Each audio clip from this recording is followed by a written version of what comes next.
Holder নাগরিক, tax দেই আমরা, ট্যাক্স। আমরা ট্যাক্স ছাড়া এই দেশে থাকি না। ওয়াজ মাহফিলে আসি আমরা, অনুদান দিয়ে সার্বিক সহযোগিতা করে এখানে এসে দাঁড়াই। আর অনেক সবার কথা বলছি না, অনেক বক্তা আছে অর্থের বিনিময়ে এখানে আছে। বিচার করতে হবে। একজন সমাজবাসী, সমাজপতি, সমাজের যে কমিটি, সে যতটুকু এই সমাজের কল্যাণে কাজ করতে পারবে, একজন ইমাম কিন্তু পারে না। সে তো ইমামের দায়িত্ব নিয়ে বসে আছে।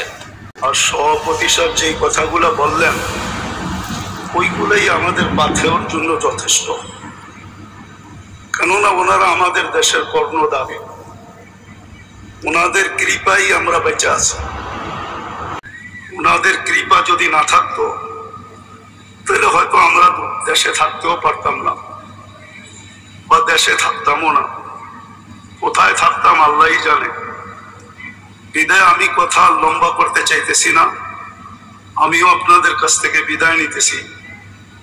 আমার পরে যেই বক্তা উনি আসবেন, আমি আপনাদের কাছে অনুরোধ রাখবো যে আপনারা ওনার কথা শুনবেন এবং দোয়া পর্যন্ত বসবেন, তারপরে এটাকে পরিসমাপ্তি ঘটাবেন।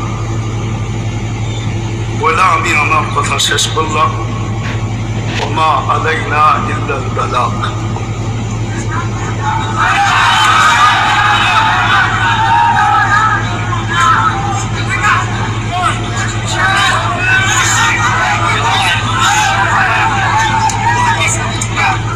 সময় নাই আমার কাছে, আপনি বসেন, আমার কাছে সময় নাই।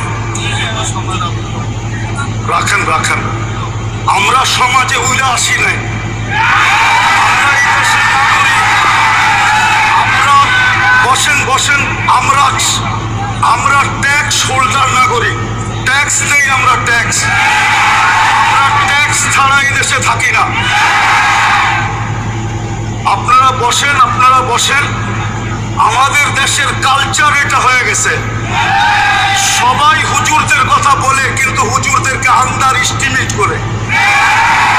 আমি পায়ে হাত দিয়ে বলবো, আমাকে কেউ আন্ডার এস্টিমেট করেন না।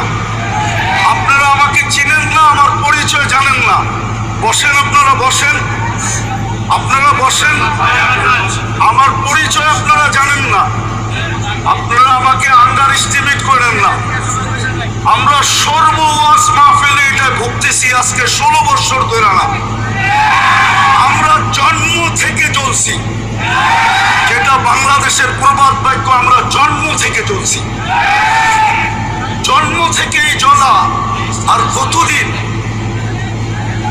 আপনাদের পায়ে হাত দিয়ে বলি বসেন, আওয়াজ করবেন না, কেউ আওয়াজ করবেন না। আমাদের সময়ের দাম আছে, আমাদের সময়ের দাম আছে। এরকম যে আমাদের সময়ের দাম নাই বা আমাদের এইটা করে খাইতে হবে এরকম কোনো জরুরি না যে আমাদের ওয়াশ করেই খাইতে হবে। আমাদের খাওয়ার অনেক ব্যবস্থা আল্লাহ রেখে দিছে। যে আল্লাহ আমাকে জন্ম দিছে, উনি আমার খাওয়া তৈরি করেন নাই, না খাওয়া ছাড়া আমাকে দুনিয়াতে পাঠায় দিছে যে আমাদেরকে এইভাবে করে খাইতে হবে। আপনাদের পায়ে হাত দিয়া বলি, আওয়াজ করবেন না। বাস আমি যেটা বলছি, সভাপতি সাহেব আমাদেরকে দিক নির্দেশনা ভালোই দেখাইছেন, খারাপ না। কিন্তু আমি আপনাদেরকে বলতেছি, আমার হাতে সময় নেই, আমার আরেকটা প্রোগ্রামে যেতে হবে।